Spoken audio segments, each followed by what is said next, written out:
Greetings, it's Eric Backer, naturopath, author of Candida Crusher. Thanks for tuning in.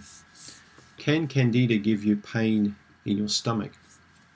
Well, let's first explain where the stomach is, because most people think the stomach is here, okay, when in fact this is not the stomach. The stomach tends to be higher up, okay? Stomach tends to be more here central, not down here. So many people talk about the stomach. In fact, they're pointing generally to their small intestine. So the small intestine is more central in that region where you think you've got the stomach, and the large intestine forms the outline or the colon. So many people will often point to the small bowel and say, I've got pain in here. So Candida can affect any part of the gastrointestinal system, especially the small and the large bowel. Okay, these are key target areas for yeast infection. The colon can get very much affected by it, a lot of overgrowth there. So lots of gas, lots of bloating can occur. And of course the small bowel, especially the first part of the small bowel really is the seat of the digestive system, the duodenum. This is where most of your digestive activity takes place.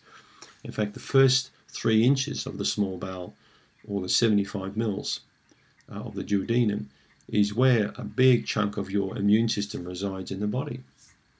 And it's no wonder that this area will often be affected, particularly with leaky gut syndrome. Candida can also affect many parts of the small intestine and cause a lot of irritation there, lots of infection, lots of inflammation. So yes, you can get pain in this area. Don't be confused with pain on the sides that you may experience, this side or this side. So people who experience more pain on the right side, particularly right on the edge there going down, especially people like my age, 50 plus, this can be more to do with diverticulitis or small bowel pockets. If you experience some sensations on the right side, around about this area here, we're looking at a problem maybe with the ileocecal valve, so the valve that joins the small and the large intestine together. This is often a spot where lots of bugs like to thrive around these valves and sort of areas of the bowel. So a person who does massage can often sort of palpate around that area, and you might find it be a bit tender. So you also want to get your blood checked, have a look at the white blood cells to see if there's any kind of inflammation or infection there. It's not unusual for the person to have fevers or temperatures. Even low-grade nausea can occur with these kinds of sort of low-grade infections. So these can involve parasites and candida and bacteria.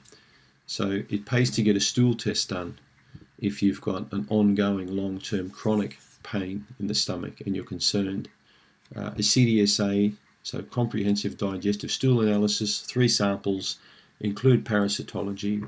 It's a very smart move to get that done. If you go to ericbacker.com, you'll be able to do those tests through my website, so that you can do those tests quite easily, and that will determine for you, if you've got any kind of infection, or overgrowth, if you've got inflammation, what's going on in the digestive system. Many medical doctors haven't got a clue often, in these sorts of cases, so they'll refer you to a gastroenterologist or a digestive specialist who will perhaps do some endoscopy or colonoscopy. And again, this may prove fruitless, as it has for many of my patients.